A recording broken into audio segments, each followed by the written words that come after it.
It's big, it's beautiful, it doesn't actually weigh a lot, and the airflow, well, let's just say it's basically a wind tunnel with a glass side panel.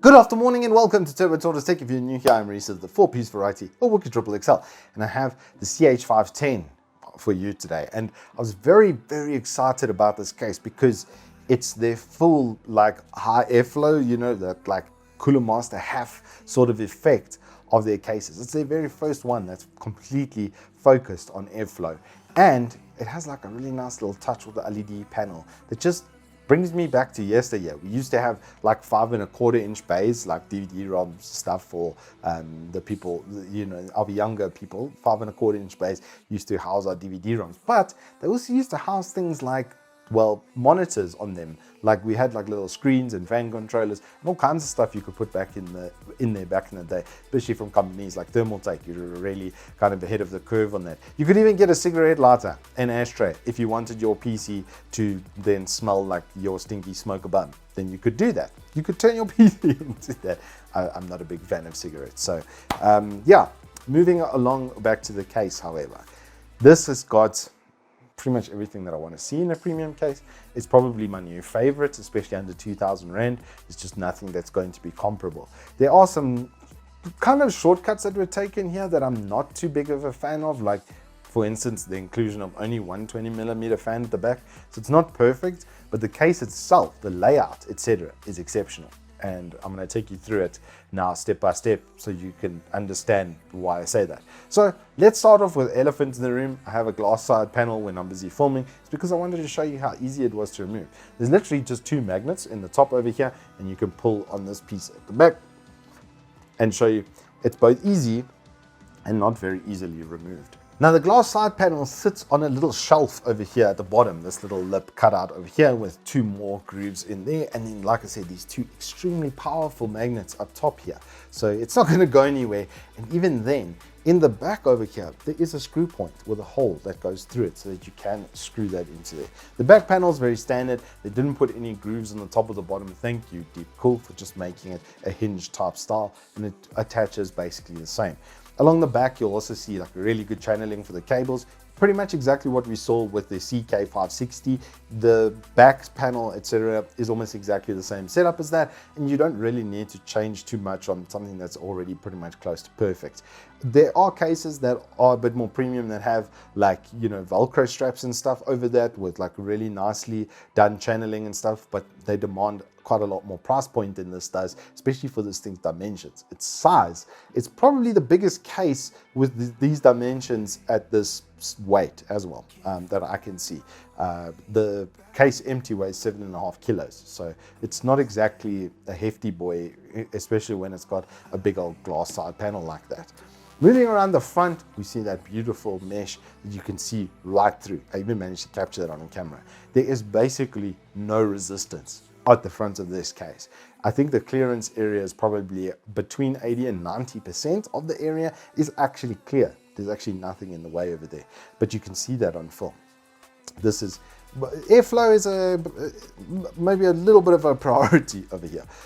The front as well does make space for there to be fans actually outside of the case's defined area. You don't have to put the entirety of the radiator and fans on the inside of the case where the fans are mounted. Now, there's enough space that you could mount the fans in front, and you would lose the functionality of the first or at least the secondary mesh filter for dust and stuff. But you could then put a full push-pull 360 up front, and basically any push-pull you would want, whether it would be 280, 240 or 360, you could put them up front.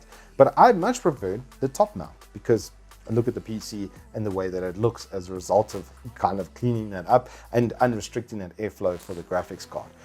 That's honestly my preferred setup these days, especially where you're trying to keep your fan curves and stuff lower. Then you would set up basically in this format. So what have we got inside of this case? Well, I took a 3-fan pack as well, or actually a 5-fan pack from Deepcool, so that I could have all Deepcool ecosystem, which is kind of just a nice little sort of thing to do. And I put 3 fans up front. We've got the latest LS520 SE. That's kind of like a second edition or like a sub edition to the main LS520. So one of their mid-range 240mm coolers, which I've already tested with great results on this 13600K. Z690 Torpedo, thank you MSI. And then I had to put in a 4080 to show you the clearance for this machine and why, or this case, and why I like it so much for premium builds. Because as well, inside of there, you'll see on the primary picture, it actually has a GPU sag bracket that can be put in 2 different positions, because that's going to be dependent on where your fan sits. As an example, you don't obviously want that touching your fan and ruining your fan blades over time. So in this instance, I can move it to the second channel and support the graphics card so that it is completely flat. You'll notice that it has basically absolutely no sag. It's because that sag bracket's doing its job. That's what it was put in there for. And it's touches like that that just make me really enjoy the Deepcool.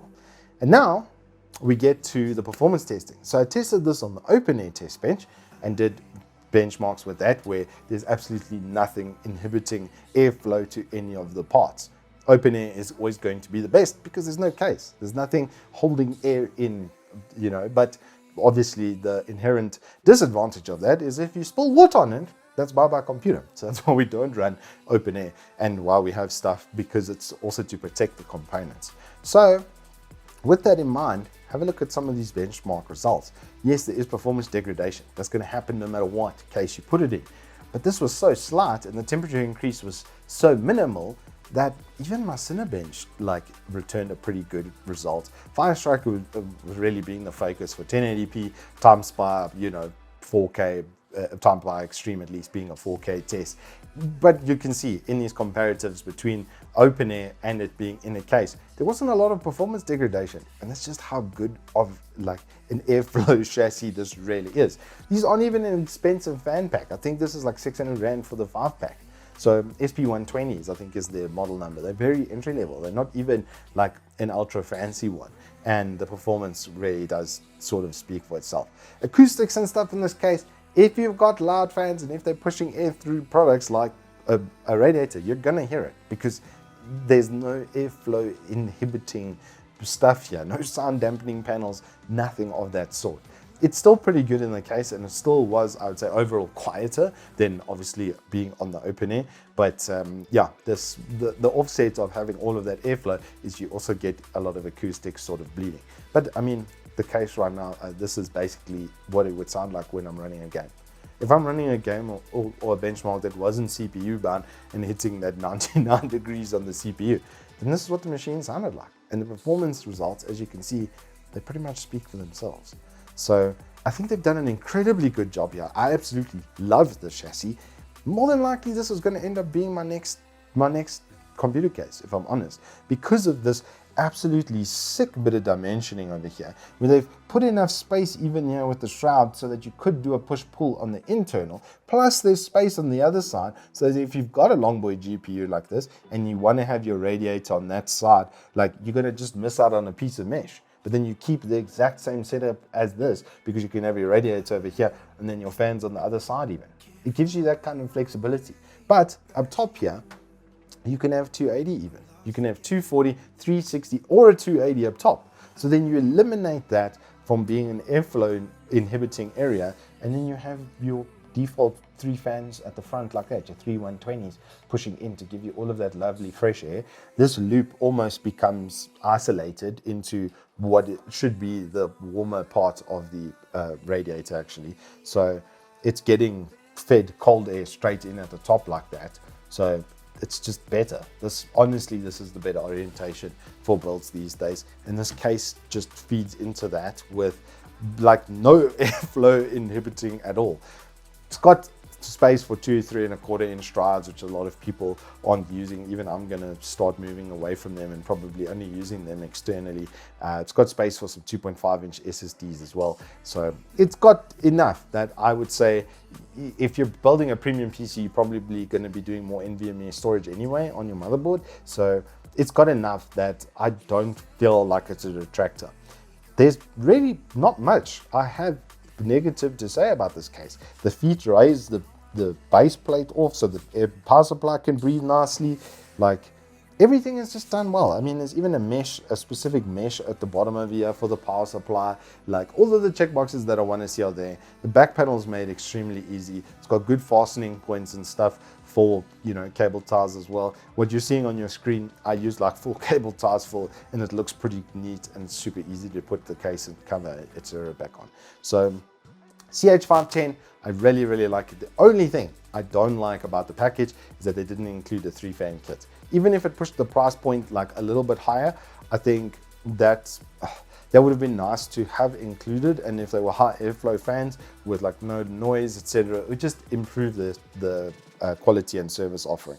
I think the reason they went this route was they were like, if you're buying a premium case like this, because this is definitely in the premium segment, then you're probably going to want to get at least like maybe some better fans, or you already have better fans like I do, for instance, and then you don't have to like recycle the ones that are in the case. The one on the exhaust is pretty good as well, the one that they do include. So we'll give that maybe half a point off, but then that still means that this is a 9.5 out of 10 product. So just a really nice another addition to the Deepcool lineup, which is already pretty damn good. Anywho, I forgot my outro there for a moment. Anywho, that is all I have for you on the CH510. If you have enjoyed this, please do hit us up with a like and subscribe, and I will see you on the flip side. Nothing to lose.